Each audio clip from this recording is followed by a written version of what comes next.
Chief Exec Zach Tomazzi, just under a week to go from the season. I can see you beaming, obviously, looking forward to it. Very much so. It's been a long winter and lots of anticipation, lots of excitement. We can't wait to get going.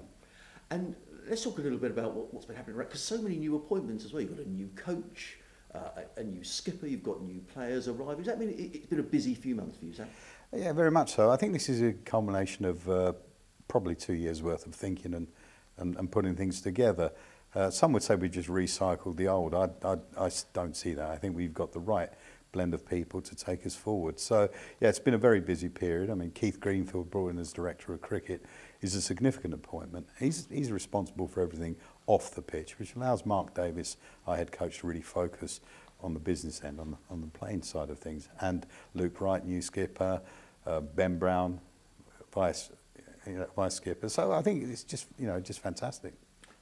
And interesting you mentioned there, Zach, these are players and people who've been well associated with the club. There might be a little bit of criticism, people saying, well, it's, old players with the club, we should have brought some new faces in. What would you say to that, Zach?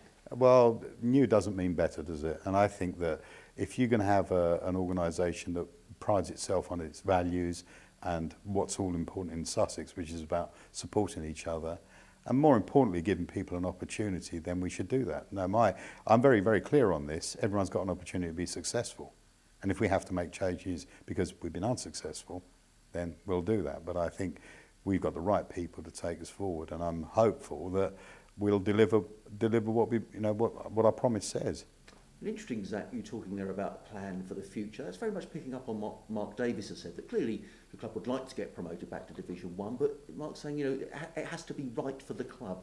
Yeah, absolutely. I think the thing is we don't want to yo-yo up and down. And I think one thing that needs to be made clear, when we got relegated, we took ourselves away. We've given this a lot of thought.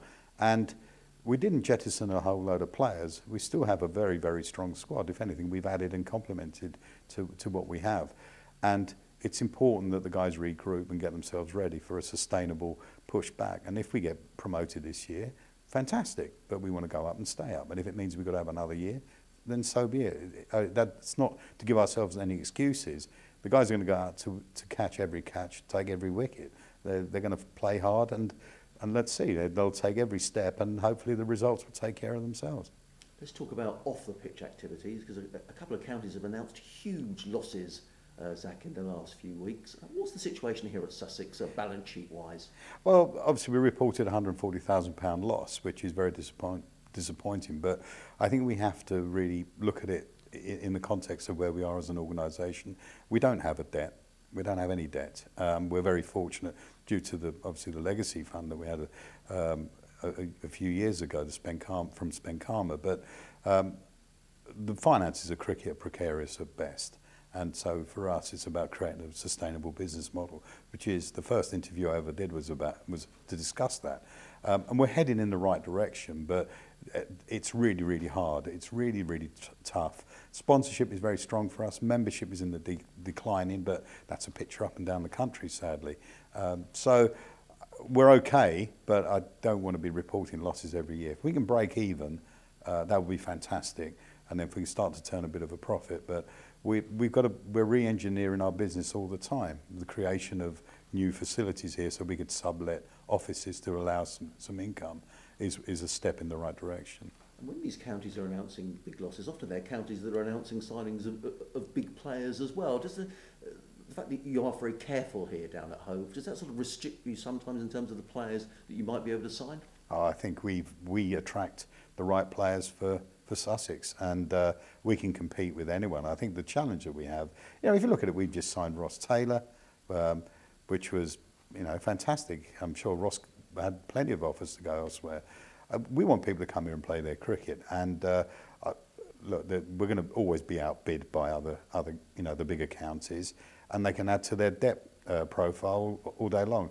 Our job is we've got to cut our cloth accordingly. That doesn't mean we need to be pedestrian. It doesn't mean we need to look backwards. We need to do what we can with what we've got.